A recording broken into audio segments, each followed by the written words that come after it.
ज्यांच्या नोंदी सापडलेल्या असून सुद्धा कुणबी प्रमाणपत्र देत नाहीत अशाने 28 ऑगस्टला अर्ज घेऊन अंतरवालीत या. मला निपटारा काढायचा बरं का.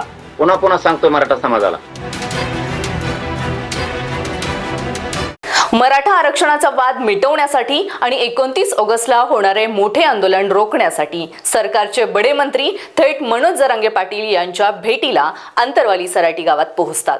या बैठकीत सरकारने दावा केला की त्यांनी 58 लाख मराठा बांधवांच्या कुणबी नोंदी शोधल्या आहेत. मात्र जरांगे पाटील यांनी नुसत्या नोंदी कागदावर दाखवू नका तर लोकांना लगेच कुणबी प्रमाणपत्रे वाटा अशी आग्रही भूमिका घेतली. तसेच ज्यांच्या नोंदी असूनही प्रमाणपत्रे नाकारली गेली आहेत अशा सर्वांना जरांगे यांनी 28 ऑगस्टला अंतरवालीत येण्याचं आव्हान केलं. सरकार आणि जरांगे यांच्यातील या थेट लढाईची संवादाची ही सविस्तर गोष्ट. नमस्कार, मी प्रिया समीर आणि तुम्ही पाहताय स्टार महाराष्ट्र न्यूज. 29 ऑगस्ट उजळायला काही दिवस उरलेत. जरांगे पाटील पुन्हा एकदा उपोषणाला किंवा मोठ्या आंदोलनाला बसणार या भीतीने मुंबईत सरकारची धाकधूक वाढली होती. आंदोलन कसंही करून रोखायचं या एकाच उद्देशाने सरकारचे बडे नेते राधाकृष्ण विखे पाटील, उदय सामंत, शंभूराज देसाई आणि प्रसाद लाड गाड्यांचा ताफा घेऊन थेट जालना जिल्ह्यातील अंतरवाली सराटी गावात पोहोचले. गावात प्रचंड अस्वस्थ शांतता होती. मंत्र्यांशी चर्चा सुरू होण्यापूर्वीच राजकीय वातावरण चांगलंच तापलं होतं. जरांगे पाटील यांनी शिष्टमंडळासमोरच चंद्रशेखर बावनकुळे यांचा उल्लेख थेट कटप्पा असा केला. कुठून आणले या कटप्पाला अशा त्यांच्या रांगड्या भाषेत वक्तव्य केलं.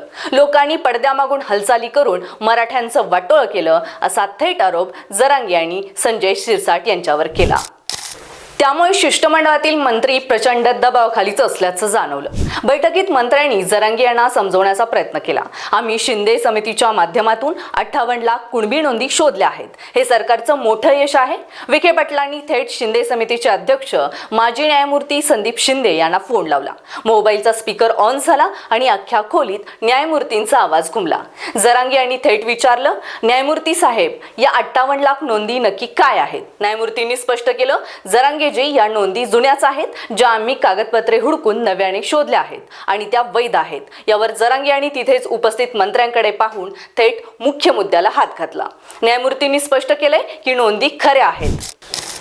मग सरकार या 58 लाख बांधवांना तातडीने कुणबी प्रमाणपत्रे वाटप का करत नाही? नुसत्या कागदावरच्या नोंदी आम्हाला काय करायच्या?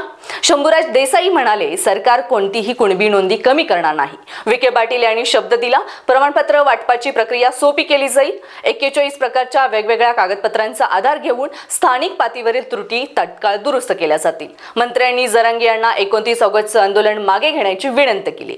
जरांगे यांनी मंत्र्यांना सांगितलं, ठीक आहे, मी तुम्हाला 28 ऑगस्ट पर्यंतची वेळ देतो. सरकारने या 58 लाख नोंदीची गावनिहाय यादी प्रत्येक तलाठी कार्यालयात लावावी, जेणेकरून पारदर्शकता राहील. मंत्र्यांचे शिष्टमंडळ मुंबईला परत निघून गेले. ते जाताच मनोज जरांगे पाटील यांनी महाराष्ट्रातील मराठा बांधवांसाठी एक मोठी घोषणा केली. ज्या मराठा बांधवांच्या 58 लाख नोंदीमध्ये नावे असूनही तांत्रिक कारणामुळे स्थानिक प्रशासनाने त्यांची कुणबी प्रमाणपत्रे रद्द केली आहेत किंवा नाकारली आहेत, अशा सर्व बांधवांनी 28 ऑगस्टला थेट अंतरवाली सराटीत यावं. 28 ऑगस्टला या रद्द झालेल्या नोंदीची पडताळणी केली जाईल. थोडक्यात काय तर लढाई आता केवळ आश्वासनांची राहिली नाही. सरकार काम करतंय असं दाखवत आहे, तर जरांगे पाटील थेट हातात प्रमाणपत्र द्या या भूमिकेवर ठाम आहेत. या संपूर्ण कथेनंतर 28 ऑगस्टच्या बैठकीत पुढे काय घडेल किंवा सरकार यावर काय पावले उचलेल याकडेच सर्वांचं लक्ष लागलं आहे. यावर आपलं मत काय आम्हाला नक्की कळवा आणि पाहत राहा स्टार महाराष्ट्र न्यूज.